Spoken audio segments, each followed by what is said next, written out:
I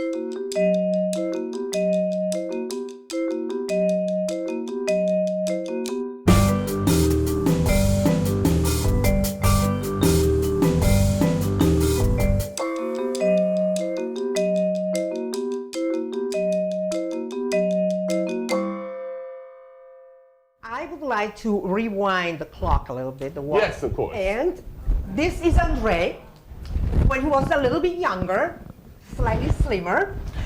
And this is the cover of his wonderful memoir, AALT, that was published in 2003. And I actually love it very much because he spoke fondly, he remembered fondly about two important women in his life.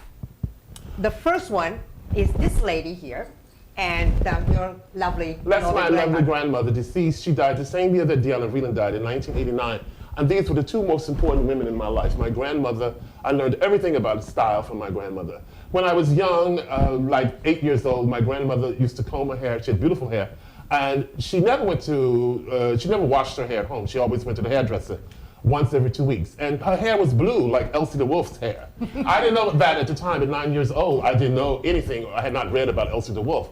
And then suddenly I read about Elsie the Wolf, and I realized that maybe like age of 12 or 11, that the hair was not God-given blue, it was from a blue rinse. Yeah. Oh, by the way, Elsie the Wolf is the first lady that at the beginning of the century invented the profession of the interior decorator and also invented this expression, interior decorator. She put together these two words, and she was a very famous interior decorator with the hair that Antoine dyed like blue, right? Which was something that had come over from the 18th century for parties and things in France. And so my grandmother was a maid at Duke University all her life, and I grew up in a household of women. So all the details of everything. My grandmother used to iron her towels. So you can imagine that the sheets were ironed, everything was ironed, and everything was washed. When I was very young, everything was washed out of doors under a peach tree in weather when it was warm. And there was a big black iron pot, and the white sheets we only slept on white sheets. And the white sheets were washed and then boiled, cooked in this big cast iron pot with a fire under it. So it just gave those sheets a certain kind of crispness and whiteness. Then they were hung on the lines to dry. And I remember very vividly running through the lines of sheets being dried. And the smell is something I wish I could bottle and make a perfume from. It lingers. So, and the other big, great lady that really shaped your life and your, character and your dreams is Diana Vreeland, that you work with as a volunteer at Costume Institute. That's correct. In those days, we were called volunteers and not interns. And I was happy to have been blessed and to have been lucky to meet Diana Vreeland early on. And we are working here on her show, Romantic and Glamorous Hollywood Costume Design. And that is a costume of Marlene Dietrich. I think the dress may not have been original, but she tweaked her idea of what Dietrich was wearing from a great film, Shanghai Express. If you've never seen Shanghai Express, it's just extraordinary. Dietrich is a sort of courtesan, I would say a professional sex worker in the 30s in China, and she's on a train with maybe 2 suitcases and a little gramophone, portable like a computer. But every other second, she's in a fabulous outfit from Travis Banton and gloves matching and the cock feathers and everything. And she's in a train with Anna May Wong in a Pullman car, and Anna May Wong, and they're sitting there as if they're decked out in couture, and she's got 2 pieces of luggage. And so it's just amazing. And Mrs. Vreeland taught me how to see clothes as narrative. She taught me how to create narrative around clothes. And she did not tell you what to do. She only gave you an inspiration. I remember we were working on Cleopatra's costume, Claudette Colbert, from the black and white version of Cleopatra, 1939, Cecil B. DeMille, someone like that. Travis Banton, Gold LeMay, and she said to me, she called me into her office and she said, now, Cleopatra, she's a teenage queen, she's a young queen, she's very beautiful, and she's just a teenager. And she spends all day in the sun, and she has the most beautiful white peacocks following her in her beautiful garden in Egypt. Now get cracking and go make me an installation with this gold lame tissue dress of Claudette Colbert. And I didn't have an idea. This was like my first days in the Costume Institute, and I thought, how can I please Mrs. Vreeland with this costume? What can I do to make a story around this mannequin and this gold tissue lame dress, which was bias cut and beautiful. And I just thought, okay, I'll spray the mannequin gold. And it actually came from the movie Goldfinger, where the girl is sprayed gold in the bed and she's dead. And I said, I'll spray it gold, and it's gold on gold tissue lame, and maybe she'll like it.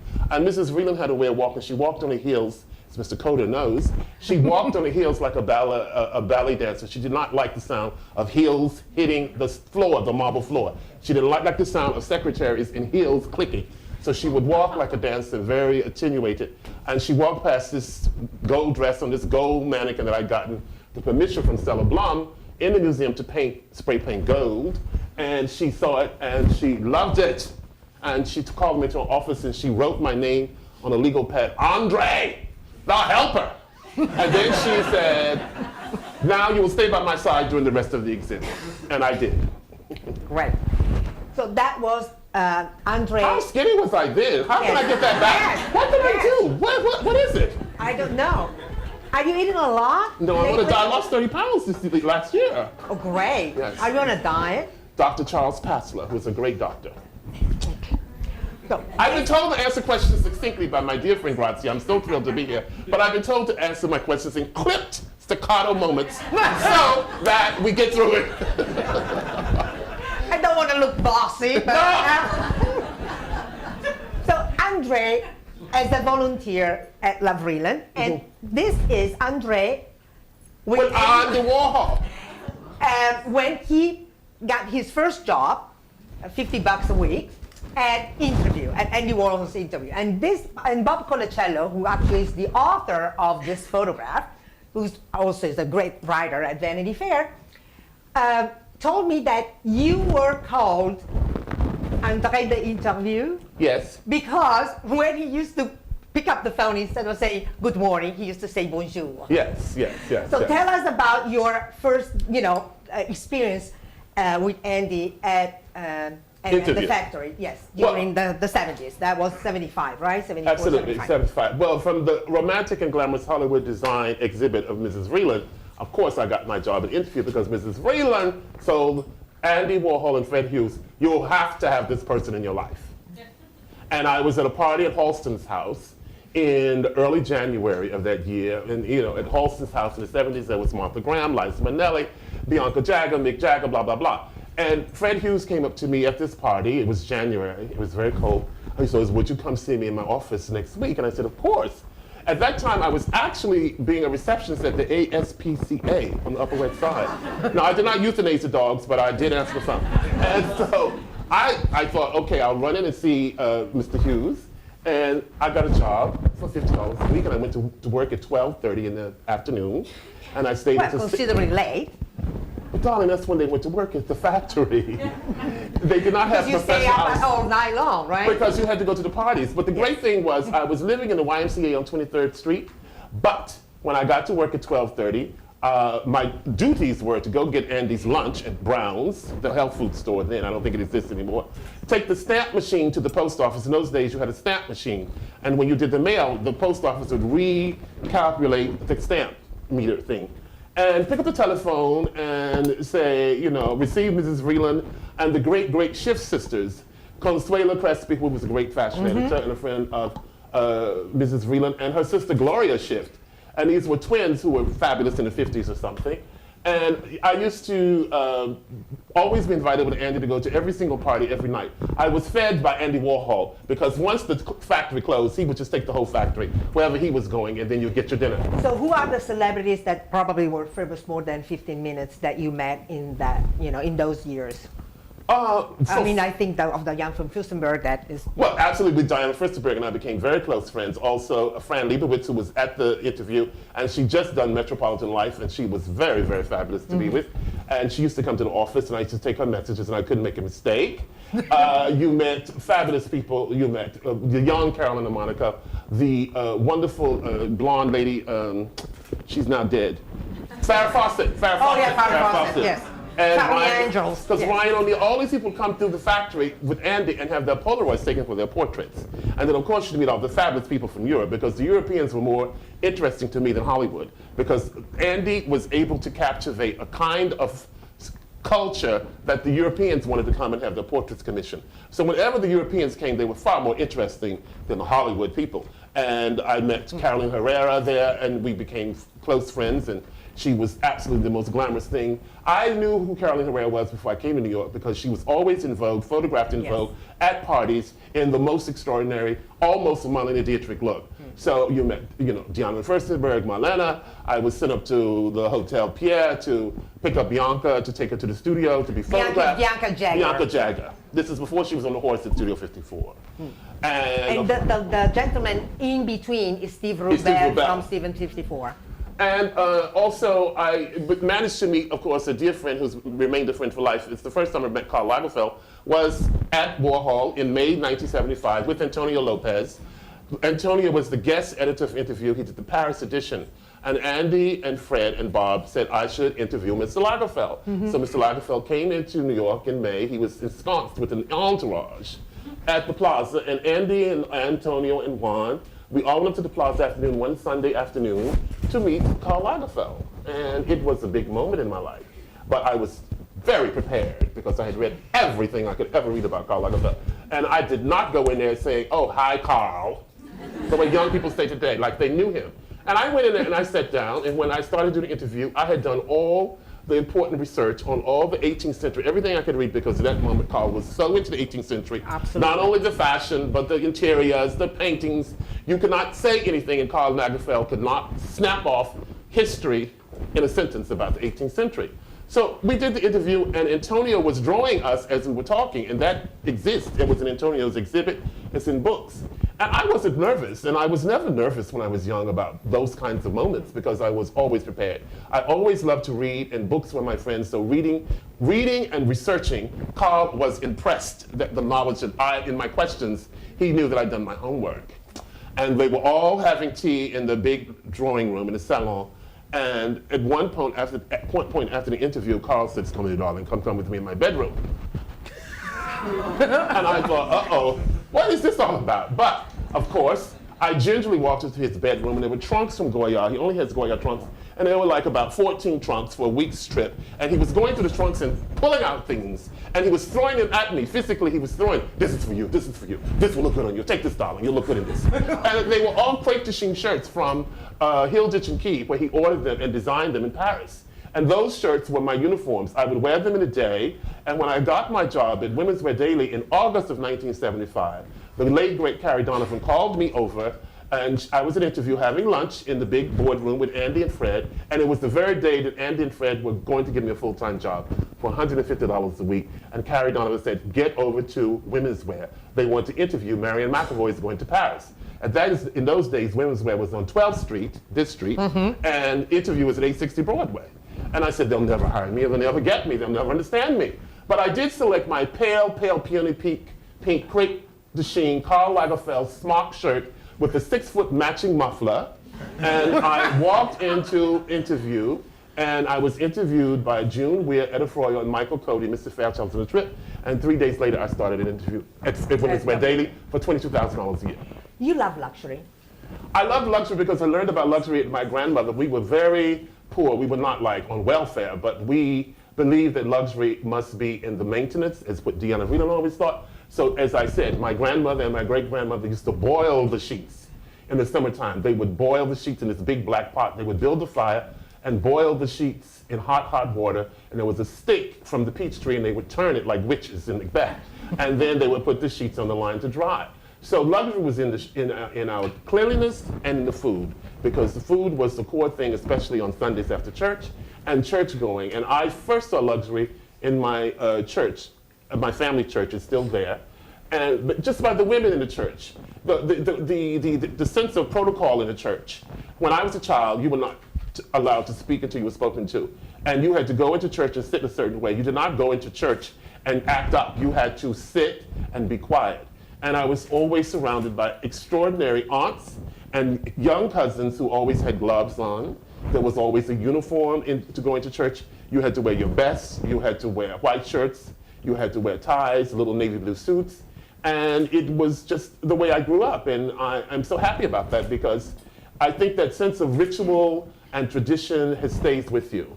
And the first thing that I ever thought that was true luxury was a pair of paisley pajamas from Dior that my grandmother had bought downtown Durham, but they were a licensee for children's pajamas from Dior, New York.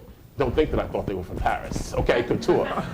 But the luxury was in the way my grandmother and her mother, my great-grandmother, her name was China, and all my aunts, it was no sense of reading Vogue. They didn't read Vogue, they didn't read cookbooks, they didn't read horticultural books. It was instinct, it had been passed down.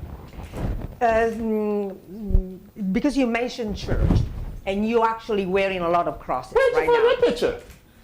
Where'd you find that one?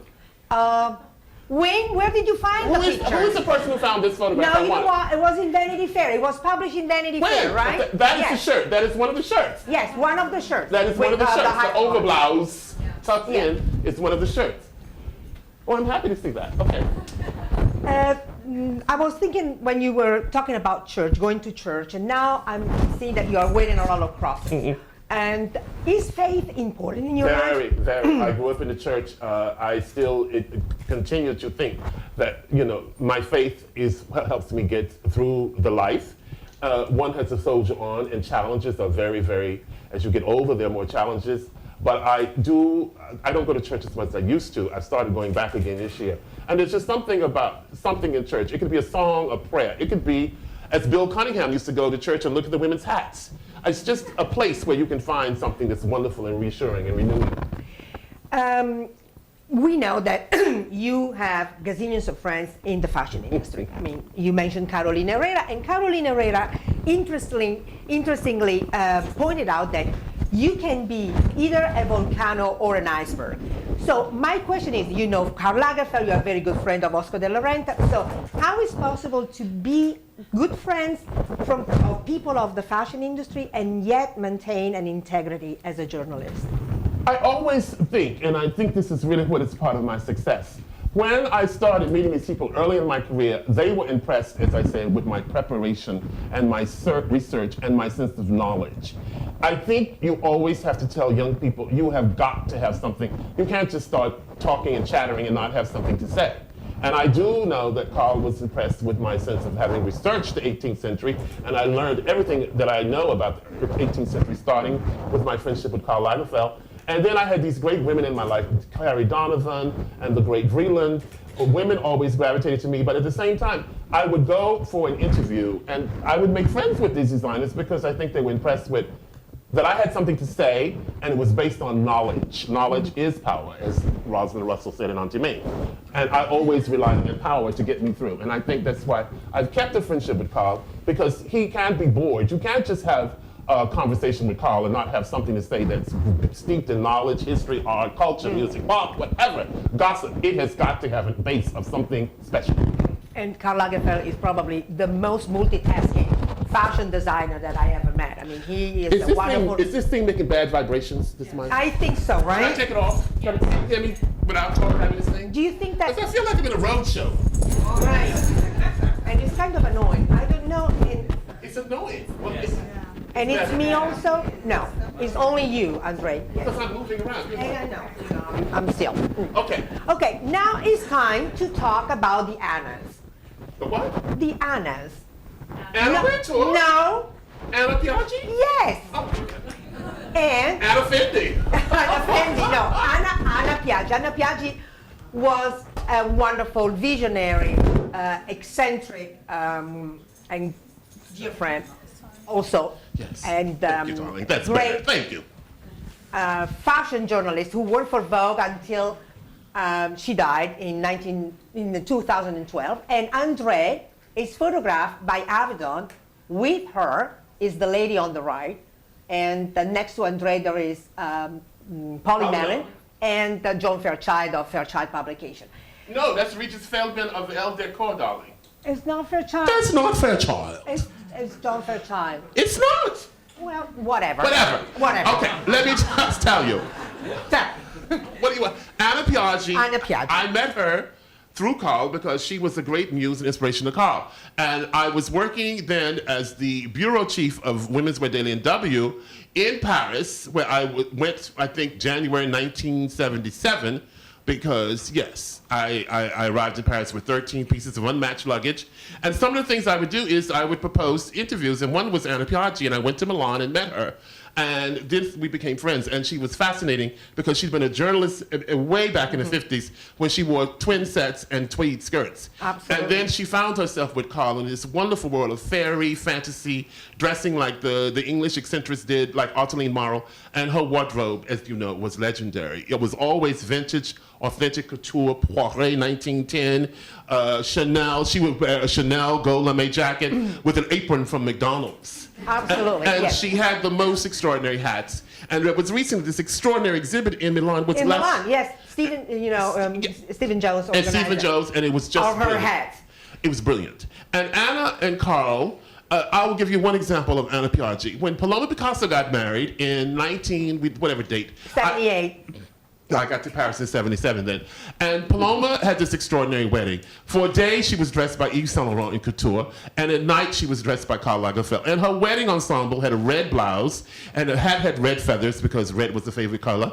And she had this Broadway suit from Yves Saint Laurent, and this extraordinary dinner party was given in Karl's 18th century apartment on the Rue de l'Université. And it was, the most important people in Paris. Yves Saint Laurent, Pierre Berger, Lulu Lafayette, the whole thing. Everybody was at this table for 40 people. And Anna Piaggi had on this helmet from some theatrical production at La Scala with a big ball gown. Yes. And she From got up, Orlando Furioso. Yes. Oh, good research. And she got up to go to excuse herself for some reason. And because the table was inspired by the 18th century, it was huge, everyone was pushed to the wall. And she had to sandwich herself through the people and the wall, and on the mantelpiece were candelabra, and the ostrich plumes and bird of paradise in her helmet caught on fire during the middle of the wedding dinner. And it was a moment, it was a magical moment. And she said, "Excuse me," and I think someone got up and doused the feathers, and the party continued.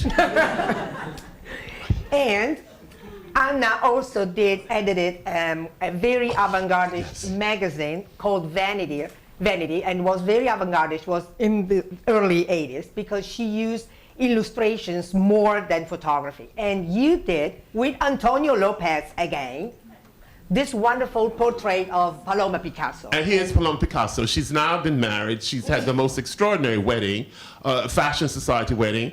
And Anna would we didn't have emails in those days. You got called on the telephone. And Anna called me and said, would you do a story with Antonio and Paloma? And this ended up on the cover of Vanity. And Paloma and the whole entourage, we lived for fashion. And Paloma had the best clothes from Yves Saint Laurent, and the best clothes from Chanel, and a Fendi sable jacket made out of sable tails.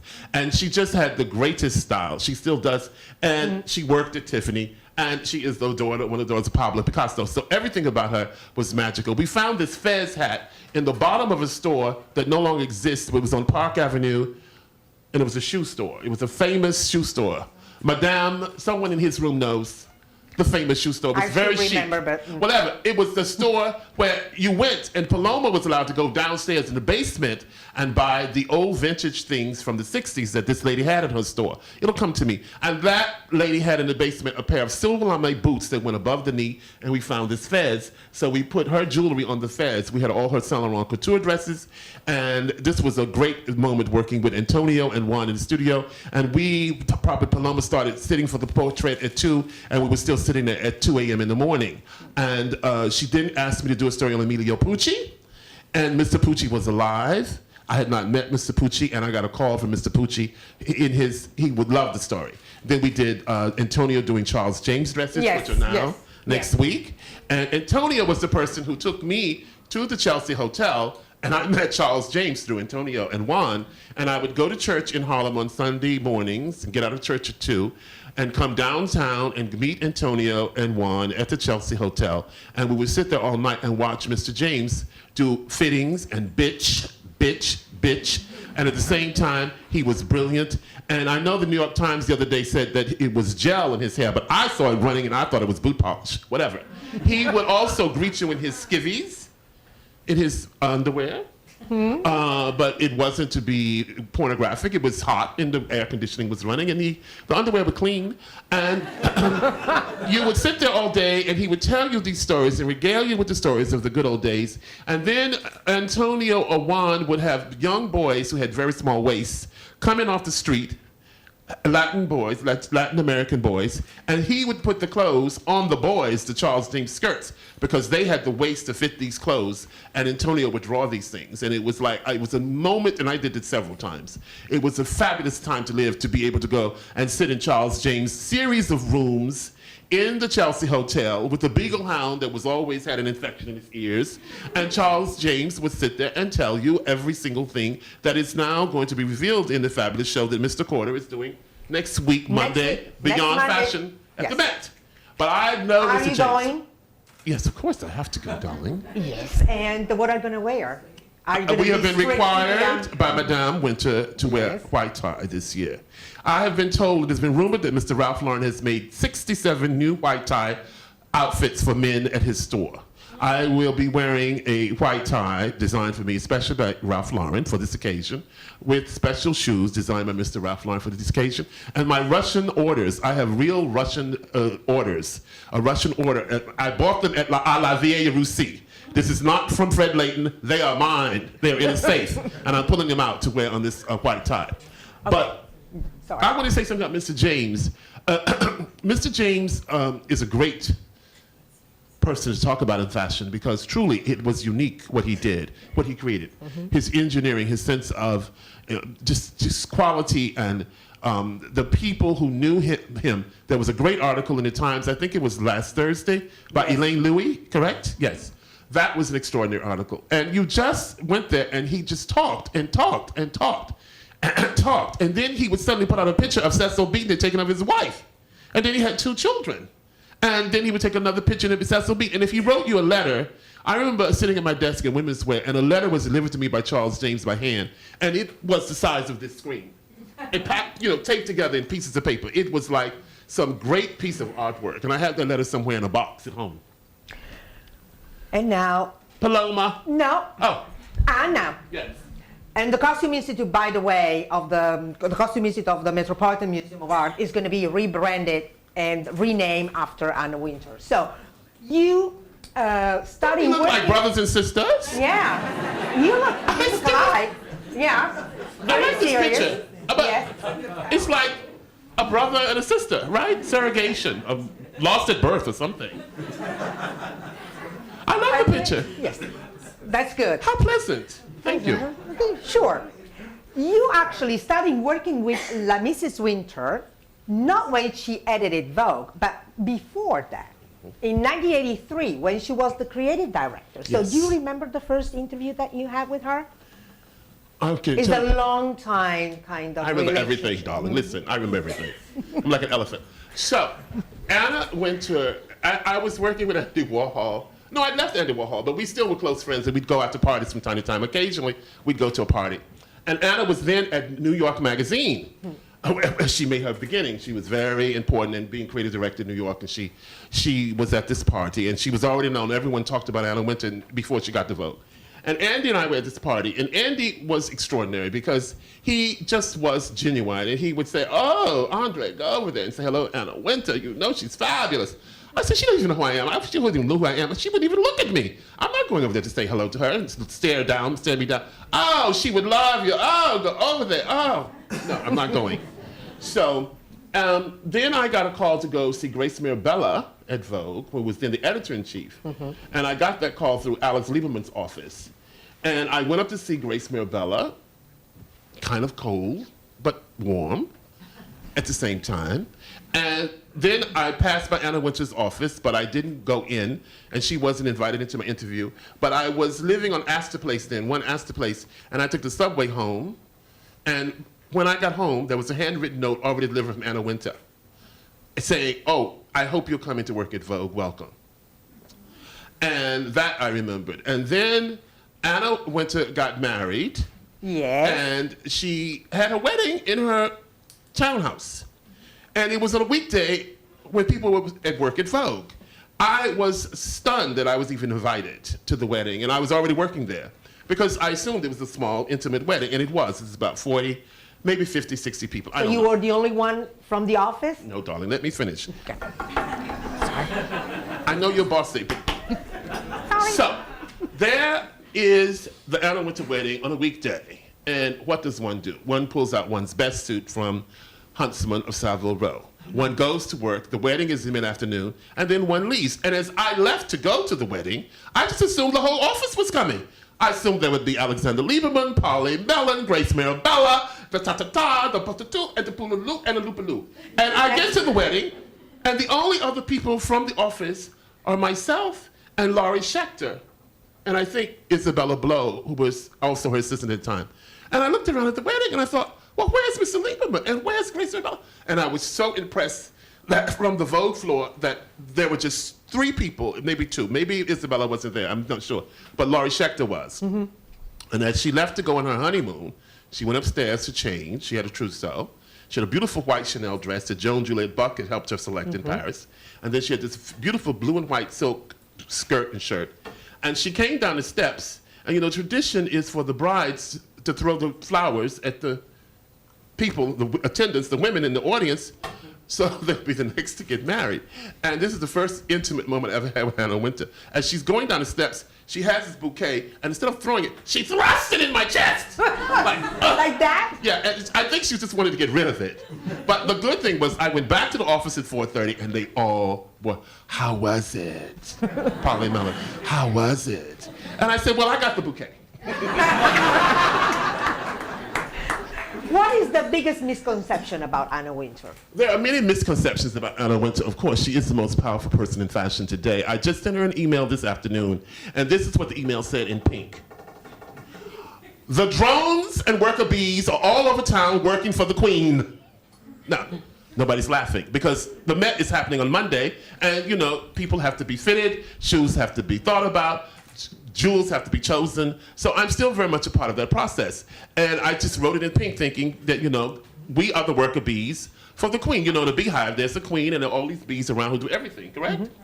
Mm-hmm. She is extraordinary because you don't need to speak to Anna and you can just have the same thought. You can be in the same thought. She's very succinct with words. She makes up her mind quickly, and she is a consistent, loyal friend. She has always been by my side, through thick and thin. I left Vogue in many messy ways. I didn't leave Vogue to go to the Numero in a messy way. I went and talked to Anna. I said, Anna, I've got to get out of here. I've got to make money. I'm going to be, you know, retiring soon. I'm 65. I got to get my money. And she understood. So you left for money? I left for more money, yeah. Wouldn't you? At 64? Yeah. Well, anyway, I was worried that, you know, I'm going to be 70 and not have enough money to get the sheets at Portal on sale and to you know, buy the luxury creams that are so required. And she was very understanding. She has been in my life a very consistent. I have also been, I think, a very important part of her life. I can say to you that she is an extraordinary person in terms of her sense of the world she lives in, how to translate it in her work, also how to translate it in not only the fashion page, but in her advocacy and her philanthropy to the Metropolitan Museum. The reason they are naming that center after her is because she has raised over how much money? 130 million? 125 million in 16 years. She's raised 125 million for the Metropolitan Museum of Art. You know, when she decided that Michelle Obama was going to be the cover, and she had to get the cover before anyone else, that took months and months and months of negotiations and strategies, and she was brilliant. She called in Valerie Jarrett and at that time Desiree Rogers to have lunch at the corporate rooms of Vogue. And she said to me, you will be called in 15, I'll tell you, someone will get you and you'll come in. You're not going to be there in the beginning. Let me start and you'll come in. She put on her best Chanel suit of minis. I put on something fabulous and I swanned into the room, sat down, and she had in books every single picture of every single first lady that had ever been in Vogue. Now, not all first ladies got on the cover, like Eleanor Roosevelt, Mamie Eisenhower. Would you want to see Mamie Eisenhower on the cover of Vogue? But Hillary Clinton, I think maybe Betty Ford, I'm not sure, maybe got on the Vogue. But she had all the covers, and they were very impressed. What? Jackie Yeah, was she? Yes. Was she? I don't know. I She don't was think on the so. cover of No. Life, but not of No, Vogue. not on the cover. Life, but not on Vogue. But she did have Jackie Kennedy inside. You know, the pictures of Jackie, of the White House, whatever. Everything that was published in the First Lady. And they were impressed. And then this meeting was successful. And then she later said to me, okay, you're going to do the story. You cannot talk about it. You're just going to do it. Do not talk about it at all. It has to be top secret. And that was one of my biggest honors at my Life Vogue. I think you have a picture later of that. We have the But let's talk about this picture, because I like this picture. Good. There is this kind of etiquette and a kind of way of being in a Vogue world. And as you can see, we both have this, I would call it like a Sphinx-like Yes. demeanor, deportment, which she continues, and I don't continue that much sometimes. I don't wear sunglasses as much as I used to. But everything, one day, the first day at Vogue, let me go to the first day at Vogue. So the first day at Vogue, I was there and Anna was there. We'd come from HG, and Anna, we used to get up at 7 in the morning and to go to HG. We would get there at 6 o'clock and did everything. So when the people came in, it was all done. And she lived downtown, and I lived downtown on 23rd Street, and she lived further downtown. And one day we were in the town cars, sedan cars, going to Vogue up Madison at 7, and there was a stoplight, and she was in one car and I was in the other, and we waved at each other because it was our first day going to Vogue, and I remember that vividly. But I also remember that, you know, family events have been shared. She's an extraordinary mother. She loves her children. She's very, very wonderful mother, and she has been throughout her entire life. Her children are the most important thing in her life, I think, more than her work at Vogue or anything. And I remember that her mother died, and there was a huge blizzard on the East Coast, up and down the East Coast of what is it called? Where do we live? America. And she couldn't get on a plane. Right. You can go to Boston to get a plane to go to London. You couldn't go anywhere. And I happened to have been in North Carolina. And her husband, David Schaffer, said, he called me, he says, do whatever you can if you can't get on the plane to get to London, because the funeral is tomorrow and we can't get there. B was small, Charlie was small. You couldn't get on the plane. You couldn't get a private plane. I think Mr. Newhouse offered you could not fly out of New York. You could not fly out of Boston. You could not fly out of Chicago. I happened to have been in North Carolina, and I was getting on a plane to come back to New York. And David Schaffer called and said, do whatever you can to get to London to be with Anna. And so I was in the Raleigh-Durham airport, and I switched to a flight to go to Miami. Because even though it was a blizzard in North Carolina, and I had to sit on the plane and have the plane de-iced for 4 hours, that plane finally took off to Miami. And I got to Miami and got on a Virgin Airlines to get to London in time to be with Anna for her mother's funeral. And those moments matter in life. They really do matter. And she has been there for me in moments of my great loss as well. I do think that what she's done is exceptional and extraordinary for the world of fashion, and particularly for the Met, as Mr. Coder knows, and for AIDS and for, you know, 7th on sale. And, you know, she has those great 7th on sale moments, and also CFDA. So she is, for me, she's like an empress. And I only knew one through history, and that was Empress Elizabeth of Russia. Through my reading, I didn't know her personally. And this is, you know, your famous column, yes, André, that used to be called also Style Facts. Yes. And so what the idea of this column came about? How did the idea of this column come about? Well, Anna asked me to do it because it was Anna's idea. She had me starting to write a column at HG called Tally Sheet. And I think I started writing columns of the newsletters in '83 when I was first at Vogue, when she was creative director. And then over the years, the column it just evolved. And you picked a good one. I mean, it had to be a mix of what I thought were moments of inspiration in my life. And I had seen this extraordinary skirt at a Ralph Lauren's show. And you have to put the elements together. So there is this sense of, you know, Spanish dress in the Ralph Lauren skirt and white cotton shirt with a little hat. And then I put the picture of Jackie on the cover of Life. Yes. Because she used to go to the Feria right after the assassination for the Spring Festival. But at the same time, you had to have the mix of the great Williams Cheney sisters early in their career photographed in black and white Herrera ball gowns, which is one of my favorite pictures. And then, of course, Anna had to prove everything. Of course. Of course. It's well known that when you were at Vogue, before leaving for more money, and we miss you dearly, but you were, I mean, I'm still on the Vogue digital service. Yes. Oh, yes, yes. That's important to know. You play a very important role in promoting black celebrities. Yes. So that you put also on the cover, or you discussed that with La Mrs. Wintour to have them. So we have a little selection. Oprah. Can you make a comment on? Oh yes, Oprah. Anna called Oprah and said, "Oprah, you've got to lose a few pounds," and she did. And she must have lost 30. I know. You are a very good friend of her. I mean. Oh wow, there I am in my white tie, but I'm not wearing that one. That was done by Mr. Armani. Okay. But I did have to get a new one. I love that. Look how thin and elegant I was at Oprah's Legends Ball. Was it the Legends Ball? Yeah. Probably so. Something she gave in Santa Barbara somewhere. But you, you did such great research. Oh, thank you. We both look thinner.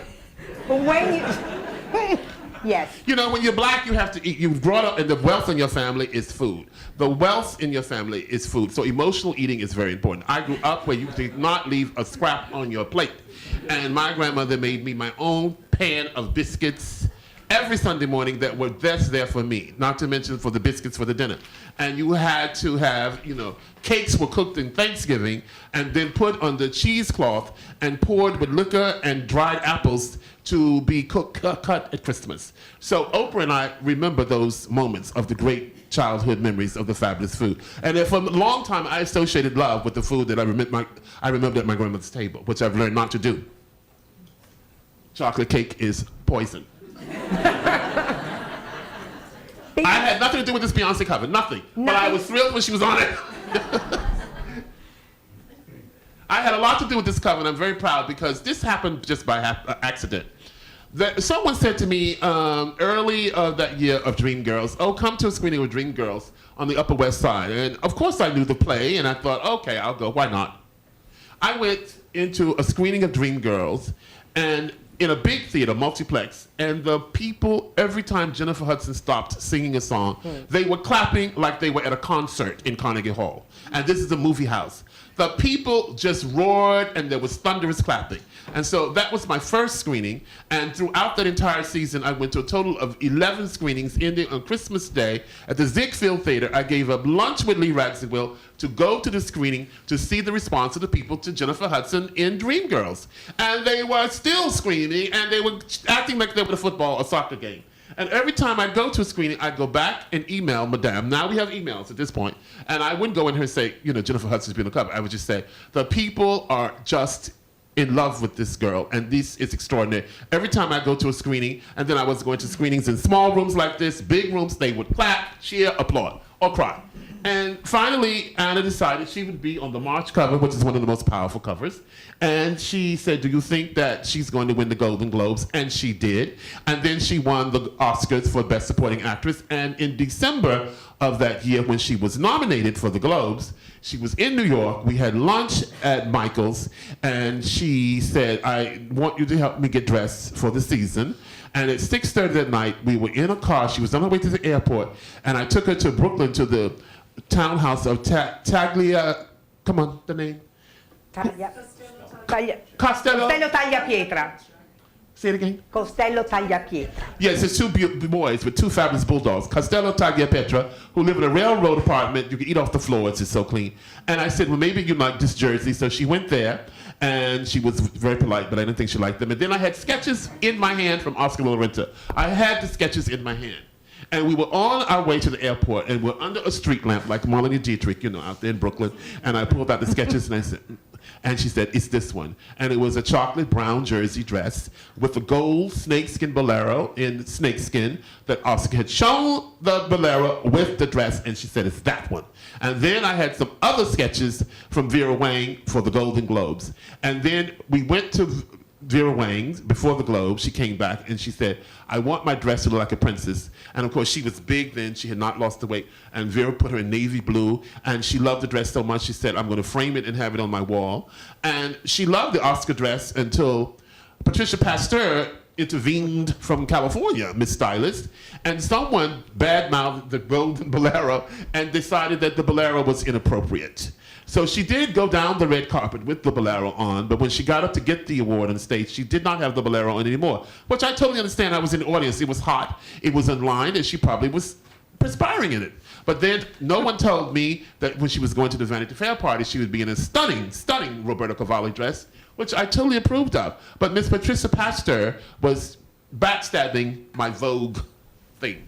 And so there was some negative comments, but I always stand by the choice of that brown jersey dress. It made her look slim, it silhouetted her beautifully, and the gold snakeskin bolero. And now is the big, The big one. The big one. And he also did he wrote the story, the cover story. That was a big thing. I wrote the story. I had nothing to do with Annie's shoot. I didn't pick the clothes. That was all Tawny Goodman. But I was represented. I think it was a major moment. I was so proud. I wish my grandmother had been alive then. I was given this big obligation, this big task, and I think I sailed through it brilliantly.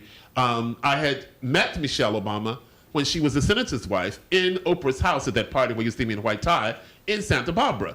And one night, Oprah gave a casual Friday night dinner in her dining room. Of course, you can imagine it was like a palace.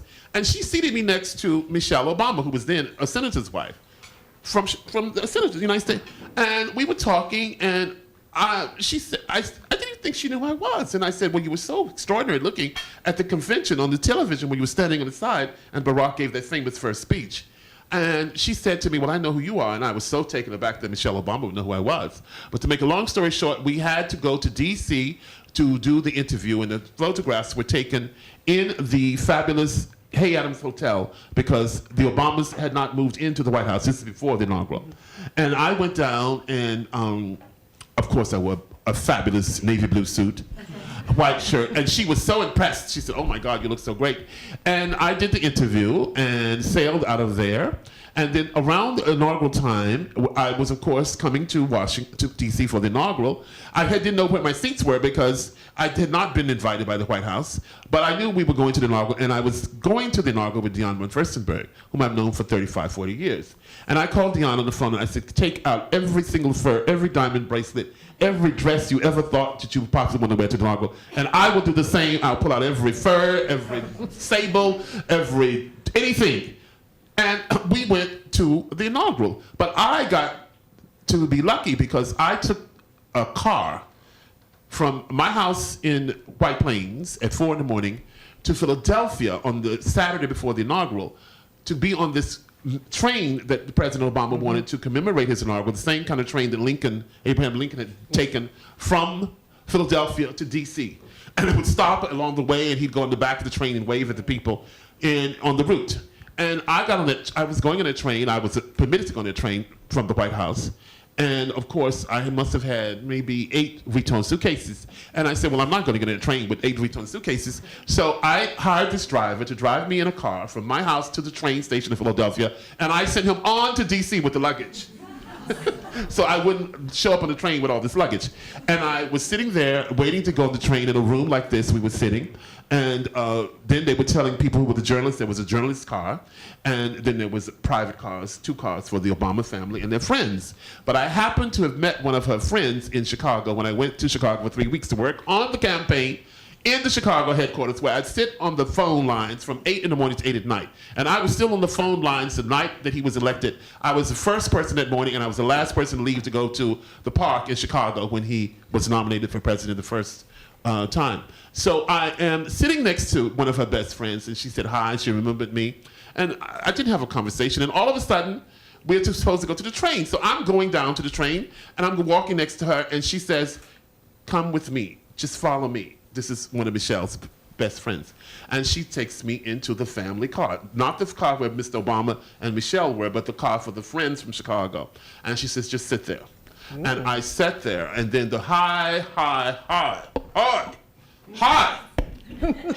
White House officials came to the car and saw me sitting there instead of the journalist car with CNN and ABC, and they looked at me, and they were about to say, get up. And this friend said, he's sitting there, leave him alone. And so I got to be in the family car where I witnessed everything, and then President Obama to be, and Michelle came in, and they were very warm. And that was one of the highlights of my moment. And then I went to the inaugural with Dionne, and we had the best seats up in, behind the orchestra and Yo-Yo Ma, and it was freezing cold, and I think I had on 4 layers of sable from Fendi by Karl Lagerfeld, and I had not walked to the thing. Well, I did get out. You had to walk a certain way, and I was very upset about that because I had on so much fur, gloves, muffins, everything. Everything was fur. And Deanna and I were walking, and people were stopping to say, to recognize me, say hello, young people. And Deanna was so impressed with the people that they knew me. She was so impressed. I think she was a little jealous, but she was very impressed. And I was very polite. And then we got into Mrs. Pelosi's office where we had coffee, and then we were ushered to our seats, and it was one of the greatest moments of my life. André Leon, who was very active in fundraising the 2 presidential campaigns here in New York, and also is the one who introduced the young fashion designer Jason Wu to Michelle Obama. And Jason Wu is the guy who did the wonderful white First inaugural nightgown for the inaugural. Not nightgown, Angel. Sorry. No. Oh, no. Not nightgown. Ball gown. Sorry. Let's get it right here. Not nightgown. Ball gown for the first inaugural. So, tell us a little bit about Michelle's style. How do you like it? I always think anyone who projects style into the world, it has to come from within. It has to come from a personality. It is not dictated by anything. And the one thing I must say about Michelle, even when I met her over there at Oprah's house, before she even knew she was going to become First Lady, it's a kind of a home rearing, upbringing, a tradition of something that goes beyond what's on your back. And I say always, style comes from within, and style is when you are polite, when you're courteous, when you're respectful. And if you don't have to have on the most expensive thing. And the first thing I always notice about Michelle Obama is she is what I call glamorously moisturized. This is a compliment. Look at her skin. She's glistening and glowing in moisturization and hydrated skin. I find this a big, big moment in personal style. The grooming and, Marlene Dietrich, grooming is the key first to style. But you can be sloppy too if you want to be and have great style. If you want to be sloppy like a rock star, that's fine. But Michelle Obama's style is perfect for today's world because it is eclectic, it is progressive, it is liberating, and it's all in the mix. She will put an Alaya belt with someone else's dress. She is the first lady that you ever see will go out in flat shoes and be very proud of wearing flat shoes. She's not always in a kitten heel. And she makes unexpected choices, and she has fun with her clothes. She has fun wearing a sweater to Buckingham Palace with a cocktail dress. She has fun with full skirts. She loves to simulate her waist. And then, she's recently gone into, huge bombast gowns of Carolyn Herrera for the French state dinner, which was amazing. She had Tom Ford for Buckingham Palace. So she goes across the board with her personal style. And she loves fashion. This you can see she loves fashion. But I also love that she can go to find an extraordinary skirt at J. Crew, Banana Republic. And there's a store called Black and White that she frequently buys things from or shops from.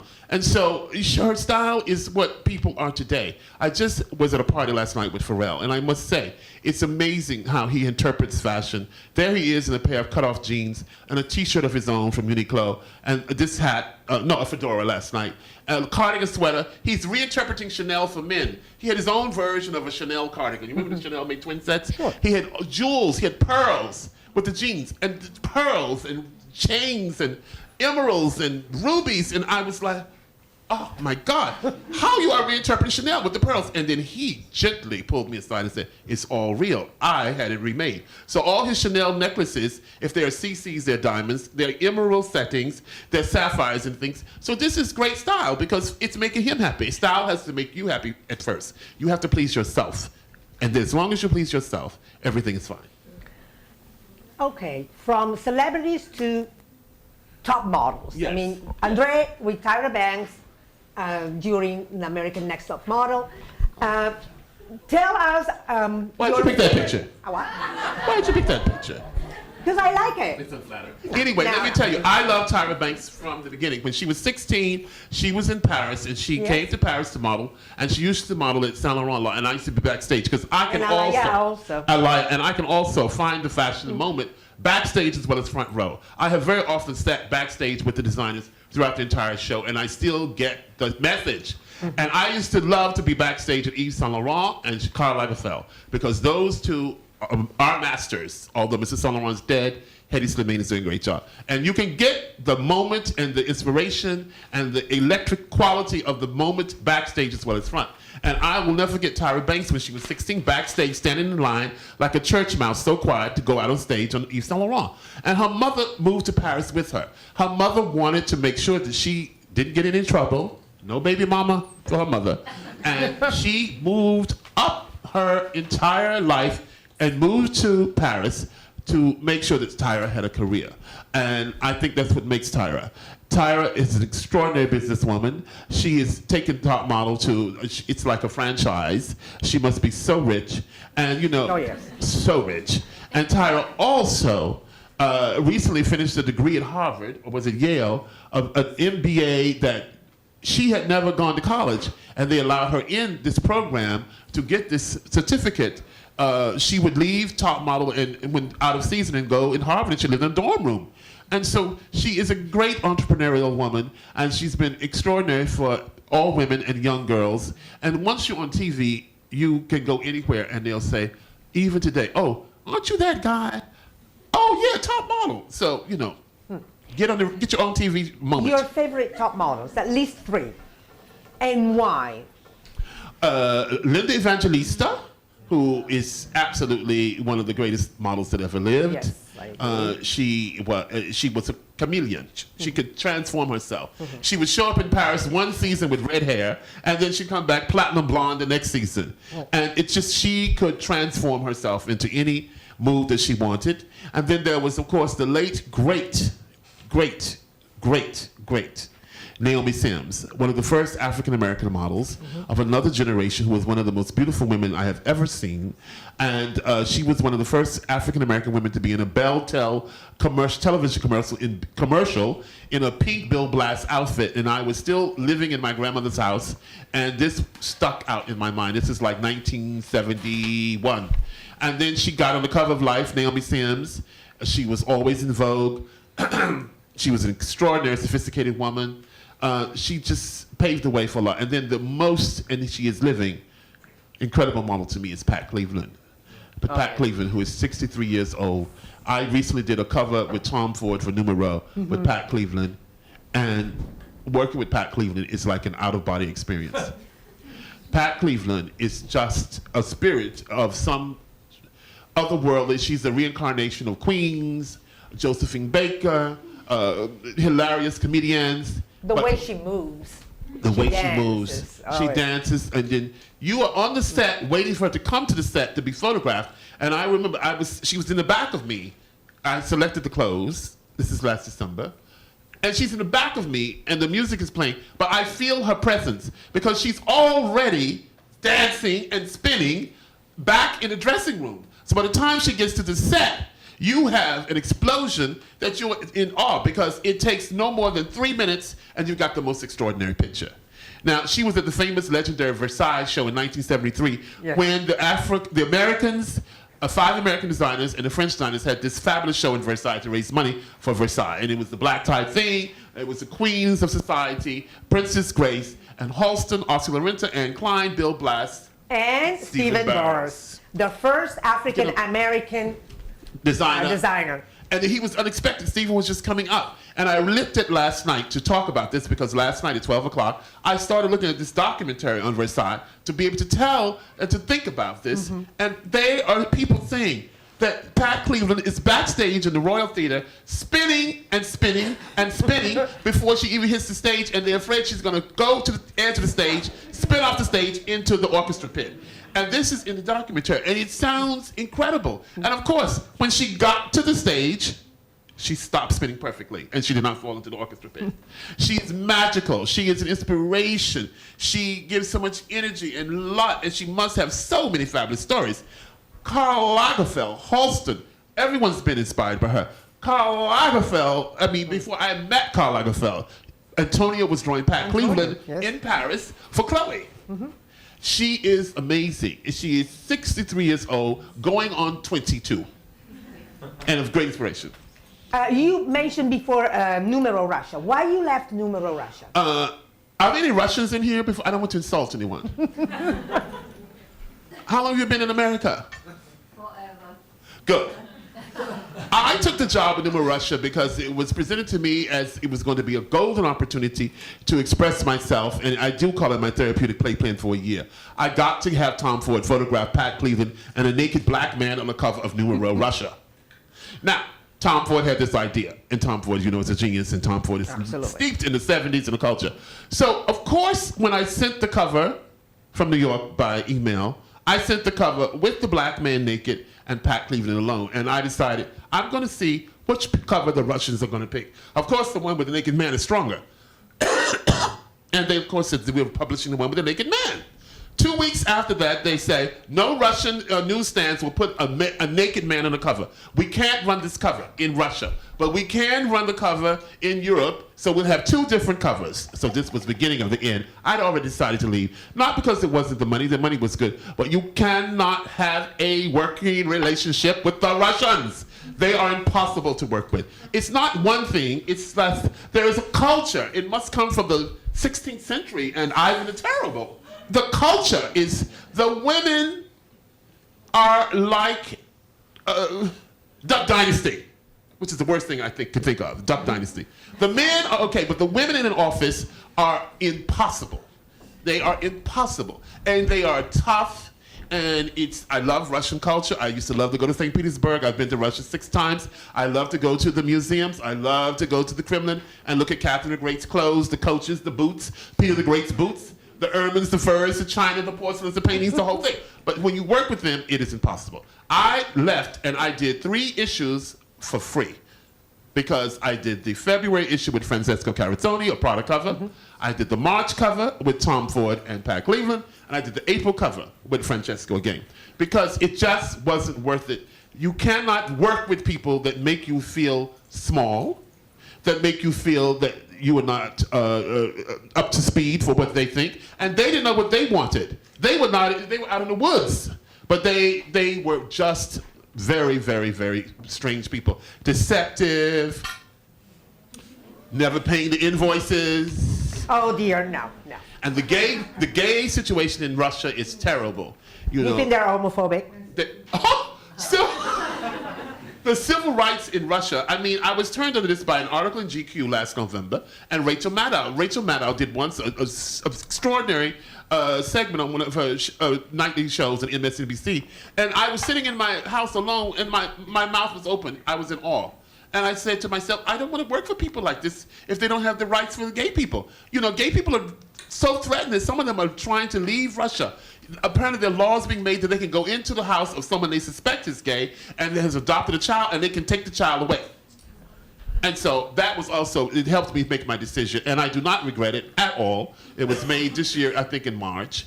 And I'm happy to say that, you know, Tom Ford did the cover, Karl Lagerfeld did the cover, and then you speak to people who have stores in Russia. These big, fabulous fashion designers, and they don't want to go to Russia. They love that the stores are there, they say, but we don't want to go. Tom Ford does not want to go to Russia. Now you're happy at Zappos Couture. I'm very happy at Zappos Couture. Zappos Couture is a fashion website owned by Amazon.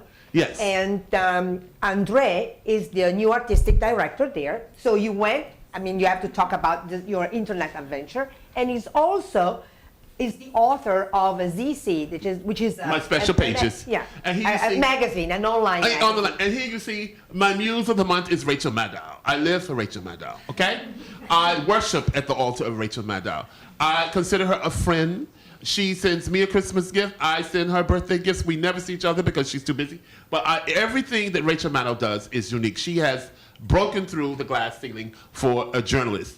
And then, of course, Mike Tyson. Why? He wrote the most extraordinary memoir, Undisputed Truth, last year, and it became an HBO special, and he was on Broadway with this, directed by Spike Lee. If you know the Mike Tyson story from his memoir, which is this thing, you realize that this man is extraordinary and incredible. The journey he has reminds me of Odysseus, because he's gone through hell and back again, and he survived. He owes a lot to his new wife, Kiki, his wife, his current wife, and their children, who he gives all the credit to. Kiki wrote the script for Undisputed Truth on Broadway.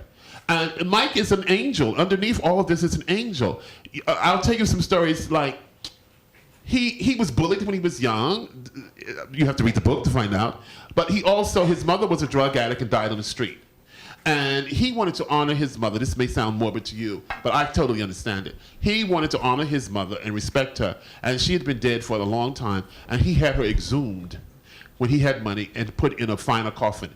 He had her exhumed and had her reburied in what he considered a fine coffin, just as a tribute to his mother. So he was my muse of the month. Of course, I've had Pharrell. Here's a girl walking in the snow at Ralph Lauren, a Russian. And it's snowing, it's a blizzard. That morning, you couldn't get out of your car. It was such a blizzard. And here she is in Stiletto Hills. There is the man in the military coat is Jim Gay, who is Beyonce's personal stylist and a great stylist. And then I have someone over there that I said not working. The look isn't working for me. The one in the pink socks. How often do you write about it? I mean, every 2 weeks, every week. Maybe I have to update it once a week with product, and then once a month I do things. And you like it. You like. And Francesco did the photographs. I love working with Francesco Carrazzoni, Carrazzini, Miss Franco Sottani's son, and he knows Grazia. Yeah, and he's fabulous. He's young, so he brings a new energy to my work, and I really respect him. And he said yes right away, and we do great things together, and I love him. So you like? So you have to take. These are Bottega Veneta woven Oxford for women. I am an advocate of the flat shoe for women. And here's an Oxford. I think flat shoes are equally as elegant as high heels. If you want to wear 5-inch high heels, you can do it, and your feet are going to kill you. And when you get to turn 55, you're going to have to go to the podiatrist. But you can be also elegant in a pair of Bottega Veneta woven Oxfords. Last question, because we are running out of time. And don't you want people to ask questions? Yes, yeah, okay. Maybe 3 or 4. Has this been interesting? I don't know. Has it? Oh, thank you. You're great. Last question. Your future projects, apart from Zappos. I mean, are you putting together something that you would like to talk about? Absolutely. Exhibitions and... Yes, thank you. Well, I am a member of the Board of Trustees of the Savannah College of Art and Design, and the President Wallace so kindly and generously came up with the idea to give an award every year. It's called the André Leon Talley Lifetime Achievement Award, and that has been every year since 2000. The first one to receive it was Oscar. The Lorenzo second was Karl Lagerfeld, Mutual Prada, Tom Ford, Vera Wang, Isabella Rubin Toledo Together, Dion von Furstenberg, Francesco Costa, Ralph Rucci, and this year I'm giving it to Stephen Burrows. And I'm very happy because Stephen Burrows is also Stephen Burrows also, it's his moment. He's being honored at Pratt tomorrow. Is it Tuesday, Wednesday? I'm sorry? He's being honored at Pratt on Thursday night. Thursday. And I'm doing an exhibit with Stephen's clothes. I was so pleasantly surprised because Pat Cleveland has most of them. And we're going to go down to Savannah on the 16th. Because the museum, the new SCAD museum, has also a André Leon Talley gallery. And that's why I did my fabulous exhibit. And I say it's fabulous now because it's over. I didn't say it while I was doing it. The little black dress. Yes. And the sum total of my career. And also Antonio, you did. Yes. I didn't. Everything. No. The little black dress came out of my mind because I was sitting at SCAD. The museum had opened. It was after the inaugural dinner for the museum. I went into the Growing Costume Institute, and I said, show me what we have. And I've had people donate their clothes, like my friends who have fabulous couture clothes. And so they pulled out all the clothes, and I had asked Madame Wintour to give me some of her mini couture clothes. And one day she brought into the office racks of clothes and said, pick whatever you want. And I realized that what the best of everything I had in the Costume Institute at SCAD were black dresses. And that's why I got the idea to do this exhibit. I worked on it for a year. I sat down in Savannah for the entire summer. I did the book. It was published by Rizzoli. I'm very proud of it. I didn't earn a dime because it was all for school. I didn't earn 1 cent. And we did this extraordinary book with a photographer from SCAD. And the book is so wonderful. And I'm very proud of it. And one of the proudest things I am is that I included Loren Scott's clothes in this exhibit and in the book. And Loren Scott, to me, was this very special person. And I'll be speaking at Loren Scott's memorial on Friday night. I was asked, I just found out when I came back from a trip on Saturday. And I battled with it, but I'm honored and humbled that they asked me to speak. The other speakers will be Sarah Jessica Parker, Kathy Horn, Ellen Barker, and Mick Jagger, to name a few, Rachel Feinstein.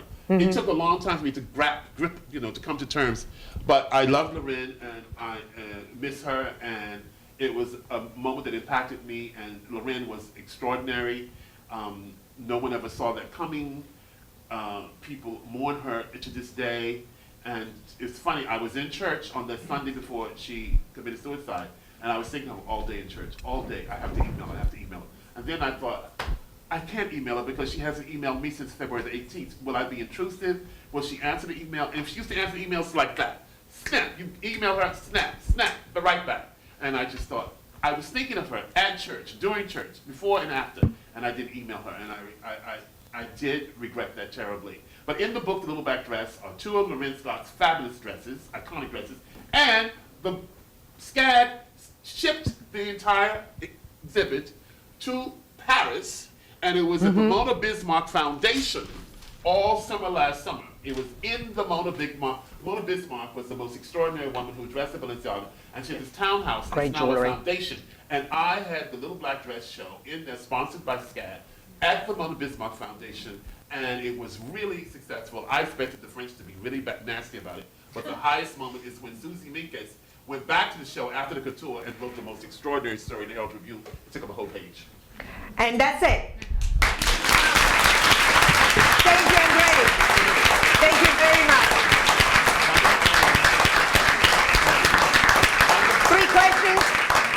3 questions, and then goodbye. Why do we have to throw them out? Well, it's 10 to 8. Are you hungry?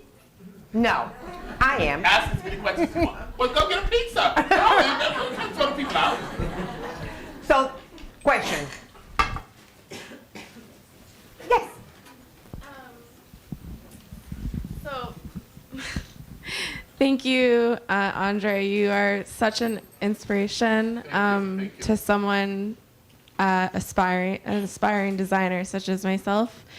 As someone who is fashion, you've been called, I'm so curious to hear your perspective on social and environmental issues in the fashion industry. That's something I focus on in my work, and I always would like to hear others' perspectives, especially someone as influential as yourself. Sustainability is very important, and I'm happy to see Amber Valletta in the H&M ads, and I think these are sustainable clothes. I think these are. And I'm very aware of sustainability and designers, especially in California, who are proponents of that. I think that the fashion world, like any métier or any profession, is full of imperfections. Hollywood is full of imperfections. And I do think that diversity has been addressed in the fashion world recently, far better than it was in a long time. The whole idea of the diversity of models on the runways has been brilliantly handled by Beth Ann Hardison and her team of supporters. Italian Vogue did a whole black issue that sold out twice. Yes. Remember? Yes, I do remember. And I am aware of those Very issues. proud. You should be. And I am also, the world is not just about fashion. You have to be attuned to everything. I sit at home and I turn on MSNBC at 6, and it's probably, I just goes off at 11. I see them all. I have to sit there and watch them all. But you have to be aware of everything in life in order to be able to make assessments about how you approach your life. And I am very aware of the political situations in fashion, and I do love people who are advocates of philanthropy. Ralph Lauren does great with his pink pony, his pink pony charity. That's a great thing.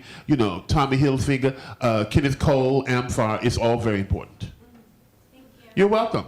Yes. Thank you so much for sharing your experiences. It was really beautiful. Well, thank you all for being such a wonderful, warm audience. That's the most important thing. Thank you. I wanted to ask you a personal question. Yeah. Me, for example, not related to fashion, not related to anything. My favorite things to do when I'm all alone is sit on the floor or eat with my hands, things like that. What is your favorite thing to do unrelated to fashion, all alone? Oh, you're so sweet. I have many favorite things I love to do all alone. When I'm all alone, I love to sit and think and really think about what I've done and would I do it differently. I often think about my childhood, my past. Have I achieved? Very often I wake up feeling like I'm a total loser. I've had moments where I feel like I'm a total flop. And I'm sure anybody who's normal would think that. You know, I don't wake up saying, oh, I'm fabulous, oh, I'm ridiculous. Never. I wake up feeling often very lousy, and I have to fight to get out the door to get it going. When I'm at home, the greatest thing I do is I love to look at nature, and I love to see the wild rabbits outside of my window. I have a fabulous yard. I don't have a garden, I have a yard. And I spend a lot of money on my yard, and I do not even walk into the yard. And I point. I have people coming, and I say, put it there, put it there, put it there. And then I look at it out the window. And recently, and I have people over because I don't have to sit on the furniture. You know, my best friends come and they're like plopping down on my sofas, and I said, get off that sofa. The hell, we have one place they can sit because they're breaking it, they're flopping down like it's, you know, a hostel or something. And these are my best friends. And I had a sofa that I bought, Truman Capote's sofa that was in his apartment in UN in Brooklyn, and no one sits on that. I don't even sit on my own sofas in my living room. You just walk by, and my best friend, her name is Alexis Thomas, and she's there, and she said, you need to get those damn things they have at the museum, those red ropes, and just rope off the damn room and let people walk down the hall and keep going. So I have wild rabbits in my yard, and they make me feel very wonderful because I love rabbits. And then I have a concrete rabbit that I bought at a horticultural shop, Hawthorne, and I put that between two bushes. And I've noticed recently in 2 days, yesterday and today, at the same time this one rabbit comes, and it thinks that that concrete rabbit is a rabbit, and it sits there and eats its daily lunch or dinner, and I sit there and watch it out the window. And this is not 2 minutes, this is like 15 minutes. And that one rabbit is sitting next to the white rabbit eating the grass. I love cardinals, red birds, because it's a state bird of North Carolina. It's a state bird of many states of the United States. And when I was young, the cardinals used to fly around my grandmother's house, and I always considered a sign of good luck, good fortune, to see a cardinal just zooming around in the summer around the geraniums. And so every time I see a cardinal, I just think that's a good moment. It's going to be a good day for me. I have a cardinal on my arm. It's really funny you said Oh, you see? That's what I love to do the most. I love to do, and I love to sit and just sit and read, and I do love to talk on the telephone. I mean, it's gone are the days when you can have a 4-hour conversation on the telephone. And I regret that because people are too busy. Even my best friends, I have to call you back. Can I call you back? I hate when people say that. I mean, I have had 4-hour conversations with Karl Lagerfeld on the telephone in Paris, not Paris, New York. And with Mrs. Vreeland, I could have 4 hours conversations about a pair of espadrille. You like to talk, period. I don't like to talk. I like to not disappoint people. I do not like to let people down. I think that's very important. But I do like to talk to someone like Karl Lagerfeld for 4 hours. And Manolo Blahnik, oh, that's another person. You can talk forever. This is missed rarely because people are so busy. Life is too busy. Someone ask questions? Last one. No, it's not, darling. You don't eat. You're thin. Look at you. Isn't she fabulous looking? Who made that skirt? I work for Vogue. But who made the skirt? BCBG. It's fabulous. It's fabulous, isn't it? And who made your shoes? Prada? No. Yes. Yes, of course. Listen, ask the question. Someone back there? Hi. Hi. So after hearing you talk, I realized that it's really important to be at the right places at the right time and meet with the right people. And you seem to have met a lot of influential people earlier in your life and been at the right party sometimes. How do you suggest someone who's just studying design halfway through their degree in the city, how do you suggest somebody meets more people that might be of help? Well, I came up in the 70s when New York was different. I came up in the 70s when New York was different. So all the right people were in the same room. Today, the world is so stretched out. I always recommend to young people that wherever you are going to pursue your dream, in whatever moment that you are, that you make the best of it by impressing people with your sense of knowledge. And also, great manners and courtesy helps. A lot of my career is based on a sense of courtesy, and that I know because I have been told that by some of the greatest people who ever lived, who were fashion icons or whatever. So when you have the attention, the eye or the ear of someone that you want to impress, make sure you've said something that is worth it. Today, I find young people think that they're going to walk into Vogue or into Donatella Versace's office and be promoted instantly to the first intern. It doesn't work that way. You have to work up and learn. You have to be respectful. I always say, do not be afraid of a Starbucks run. If there is someone and says, would you get me a Starbucks, you should be thrilled you're in the midst of that person who, if it's one of your mentors or someone you admire. do not be afraid to pick up the pens if you're in the studio of a designer. And Oscar Lorenzo also has always said he was happy to pick up the pens. And you learn. You're in the atmosphere. You're in the midst. So you simply listen and learn, and you also give something that's special that comes from within you. And I always know that what I really know that got me through was not just my eccentric looks and my eccentric clothes, but my manners and also my knowledge. I mean, I had read, and if someone said, recently someone in this room just said she's doing her degree on semiotic, and she said, and I said, yes, Roland Barthes. And she was surprised I knew who Roland Barthes was. But you know, you have to know things in life. You have to know, you have to be curious. Culture is many, many things. You have to be curious, and it's very important. I am not one to want to go to a rock concert, but I will if I'm told to. Thank you so much. Hi. Hi. So I'm from the UK, and from doing an internship here, I've noticed that America, like the men, are tending to lead the fashion more now. Like I've been to Pharrell, I saw him at the concert, and you saw at the Oscars this year, it was the men that were like took over the catwalk, and I did meet Malone Bonnet this year. Yeah. Amazing. Yes. But what would you say about that? Do you think that they're dressing like they're overtaking women now? No, I don't think that the men are overtaking the women. There's always a fashionable woman in the world somewhere. But I have noticed too, last night I was at this party for Pharrell, and all the men were just like rocking looks that some of them were not working, but it's still, they are taking more, taking more chances with the looks. And, you know, like it started with Pharrell with the real pearls, with the jeans torn up and everything. This is studied, but the men are, like Pharrell wore shorts but Lanvin to the Oscars. That's a big moment. Marc Jacobs wore a black lace dress by Comme des Garçons to the Met 2 years ago. Apparently Mayor Bloomberg almost went into cardiac arrest. This is where fashion is. But the women always, to me, are the mother lode of fashion. I think that it's exciting that men can wear fabulous, funny things. When Pharrell put this hat on, it was a great moment at the Emmys. But it's the women, it's fashion, I think, that really makes it. And I still see very fashionable women in New York. Yes. You just asked a question. You have another one? I didn't ask a question. Oh, it was this lady next to you. Yeah, Okay. it was someone else. But I want to thank you very much for speaking to us. Well, you're very kind. Thank you. It was really a wonderful experience. But actually, my question was the third question was a great segue into my question, because I really wanted to ask you about what you think about the younger generation involved in fashion, given your sense of work ethic and Yes.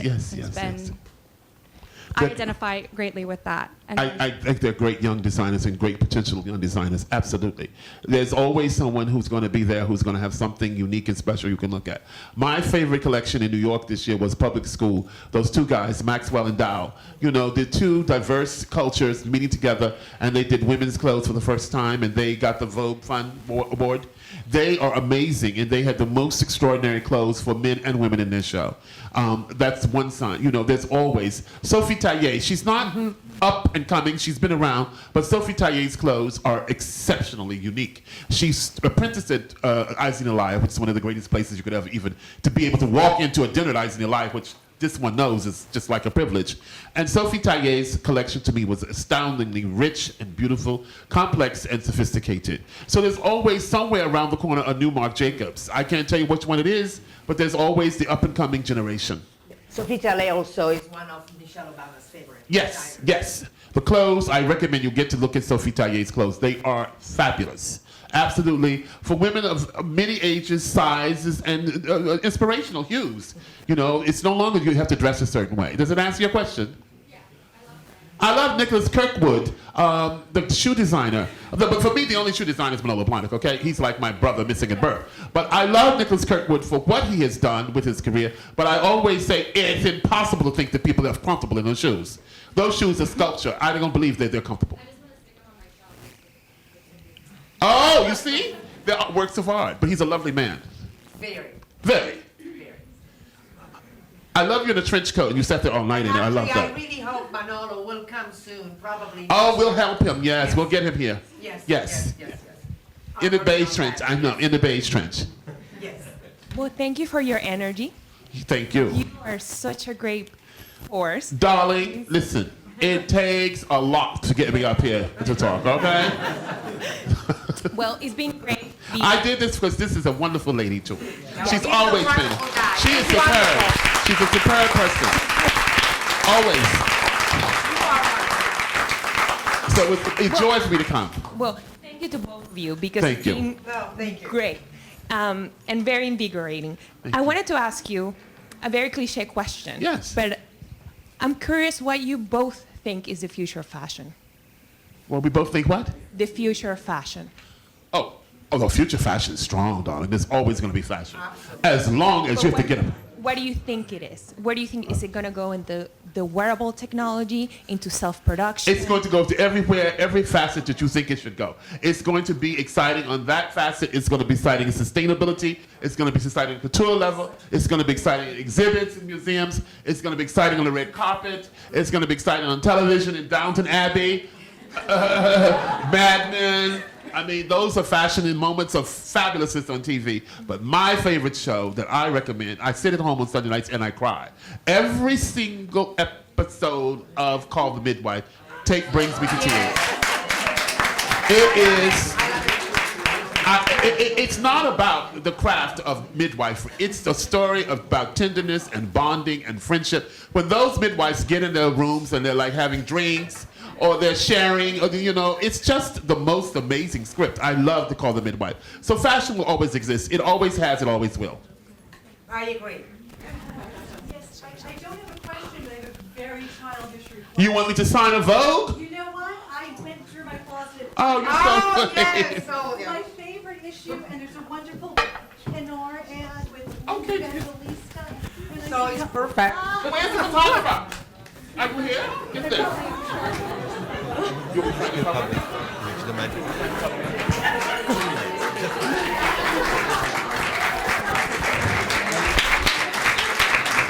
And while Mr. Talley signed the copy of Vogue, I would like to thank him again, and I would like to thank Grazia for all she has done for this series at the Casa,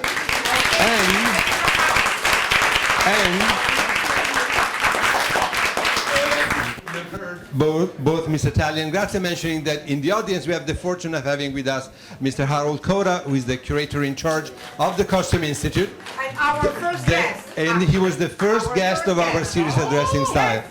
So I asked right now, a minute ago, to Mr. Coda to tell us just in 1 minute or 2 minutes, what is the upcoming exhibit that they're opening at the Costume Institute on May 8th with the special preview on May 5th. Please, Mr. Coda.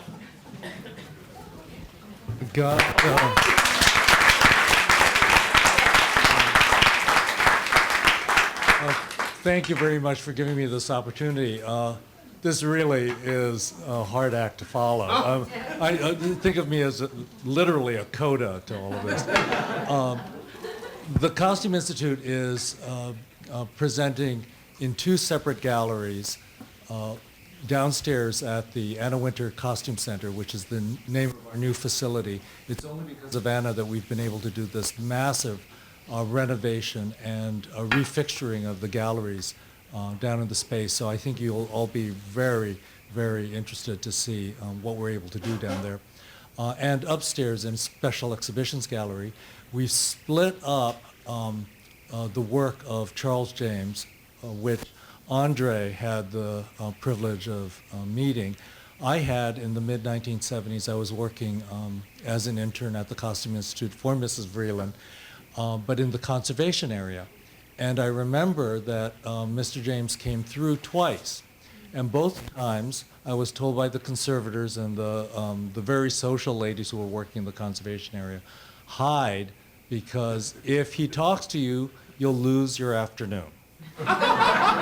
And unlike Andre, there are so many opportunities I missed. And one of the extraordinary things that I think one takes away from his life is that he grabs every single chance he gets. Thank you. Just digests it with vigor. Thank you. I think that's what makes for a success. In any case, the Charles James exhibition is going to be presented by Diller Scofidio and Renfro, the architectural firm, They've done a really interesting visual presentation spatially.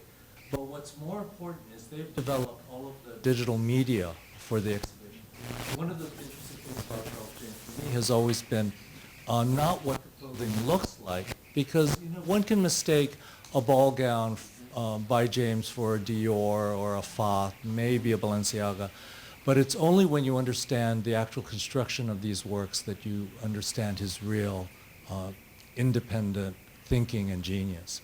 He pursued his life as an artist.